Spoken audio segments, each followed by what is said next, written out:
In 1980, the U.S. official gold against its foreign held debt was 130%. That's up almost 10x from here. Gold would have to go to $45,000, $50,000 an ounce to be the same gold price as gold in 1980 relative to our foreign debt. When you look at it that way, that's most people just have no concept of how much the debt has gone because it's such a big number. It's Right. hard to fathom. So I look at that and go, yeah, it should do, gold to me, I think needs to be 10 to 20%, 25% everybody's portfolio. And the reality is most people own maybe two, maybe in America. And that's on average. Yeah, Right. that's if you average it all, right? Which means there's a small number of people that own higher, and then everybody else owns none. Owns Yeah. nothing. Owns nothing. All right. What's fascinating about that point, which I think is a very important point, is the video before this one on this channel was with Tavi Costa, who brought up that exact same chart. And I hadn't heard of the chart. I know you said you mentioned it, but I hadn't been on my radar until Tavi brought it up. And then here you are in the exact next interview bringing it up again. So to me, I pay attention when I start seeing smart people look at the same data. All right, so let me ask you this then, and then we'll get off gold onto a few other topics. So, I mean, as long as the U.S. is still the world reserve currency, right? Even if we're shifting towards this world where we're starting to settle trade and other assets, um, Triffin's dilemma. You'll always run a trade deficit, whatever. So we will be always making payments and maybe on a net basis, sending more gold out than we're receiving for as long as we have a trade deficit.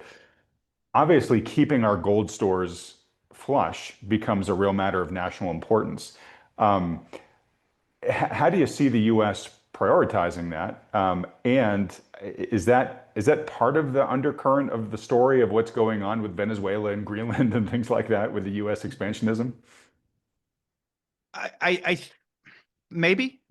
I think a lot of what's around Greenland in particular, I think there's some I Arctic don't know. I don't know how Circle. much gold, if any, there is there. I assume there's some, but I don't. Right. Yeah. Yeah, I'm sure. I think Greenland. I think the bigger issue is actual actual physical critical minerals.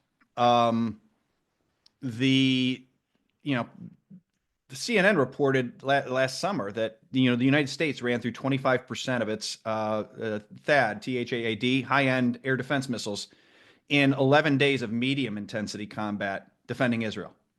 So we went through a quarter of our stores in Wow. medium Yeah. intensity, right? And so, to me, I think a lot of what I'm watching around Greenland, Argentina, Venezuela are two things. It is an admission that our industrial base, that this prior economic system, globalism, mercantilism, whatever, has Yeah. hollowed out our defense industrial base so badly that we are in a critical emergency around these critical minerals. And Got so it. we are doing what we can to grab them. I think there's some other issues around, you know, uh, um, navigable water, whether that be up in the Arctic Circle, whether it Yeah. be Yeah. down in, And I'm yeah, sorry. I don't want to dive too deep on that yeah, stuff, only because it's a big important yeah. discussion. It's a big, yeah. Yeah. But My, I my think question was ultimately, just more if we don't want to just watch our gold leave our shores to other people, what do we do to make sure that we keep building our stores?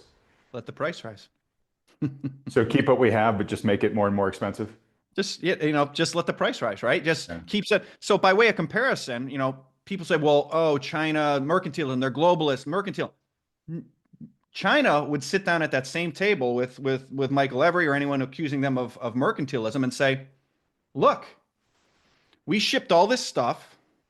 And oh, by the way, we're not necessarily manipulating our currency. We've got factories that are like literally running dark, running on AI. We have made massive productivity enhancements. And so we're just more productive than you. Yep. And that's just a fact. Um, but Mr. Every, Mr. accusing us of global, and I'm not picking, Michael's a friend of Yep. mine, Yep. so here, Yep. but anyone accusing them of global, mercantilism, China imported 975 tons on net of gold last year. And so if I'm China, and I suspect this is what they're saying to Trump and Bessent and what they said to Yellen before them, was listen, stop. We are importing 975 tons of gold. The issue is not us overproducing with the left hand. The issue is that you are overvaluing the dollar relative to gold with the right hand. Hmm. We ran a 1.2. So think about this. The Chinese ran in 2024 a $990 billion surplus with the world. It was the biggest surplus in world history as a percent of global trade, global manufacturing output. Biggest ever, 990 billion. Okay. China needs to strengthen it. This is they're manipulating their currency. Blah, blah, blah. Mercantilism. Blah, blah, blah, blah. The yuan strengthens sharply against the dollar. Biggest move against the dollar in a long time. First half of 2025 was the worst drop in the dollar in 55 years. And yet in 2025, guess what China's trade surplus with the world was? 1.2 trillion, up Right. nearly 25%, despite a much stronger currency. Okay, what's the real issue? The real issue is the dollar's wildly overvalued against gold. What, and I highlighted this in 2024, I highlighted again in 2025. If you take the $1.2 trillion trade surplus of China and divide it by the 975 net tons of gold they imported, it values that gold to balance their trade at $38,220. At Hmm. $38,220, China runs a flat balance of trade. What's the implication? The dollar gets waylaid. Right. The gold is now the reserve currency. America, they whine about this. These American economists whine about this mercantilism. Listen, there's two sides of the same coin.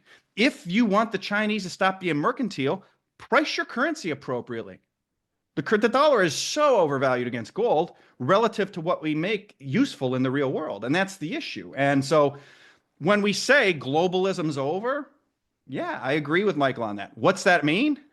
I don't know if 38,220 is the price, but I think gold is going to somewhere between 5,000 where it trades today and Right. 38,220 to balance the Chinese trade. That's until the dollar gets weak enough that people, say, hey, I can actually make more of a living as an engineer making something instead of like trading monkey JPEGs back and forth, or I can, day trade my stock account and make more than an engineer can. You get the dollar weak enough that we can make stuff here.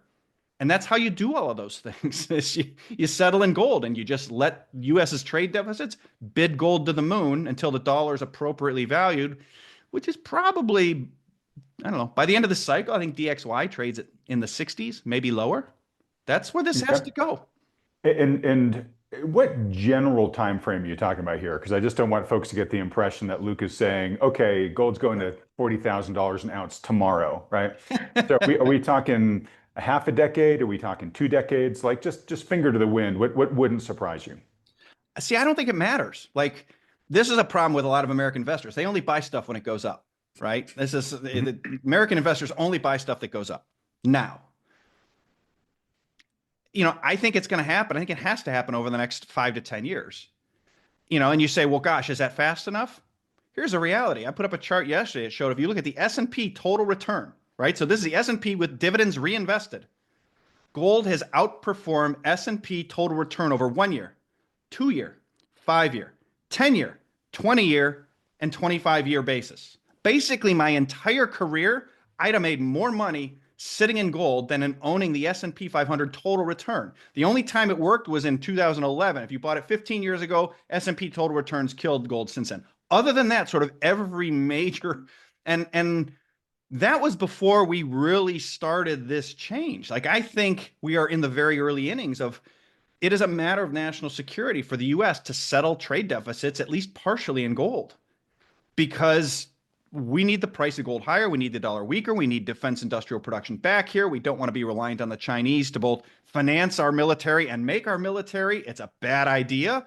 And so the only release valve is gold. And so I think ultimately, look, where's it going? I think it's probably going 15 to 25,000 probably over the next 10 years. When you look and say, okay, a triple over 10 years, that's not bad. A quadruple or a quintuple over 10 years, you take that all day long. Now, from here, I think it's going to be more volatile than it has been because I Mhm. think we're getting into that part of the cycle. Um, And look, if I'm wrong, then the Western sovereign debt is unsustainable. And oh, by the way, the only thing you're going to want to own in that case too is Is gold. gold. Yeah.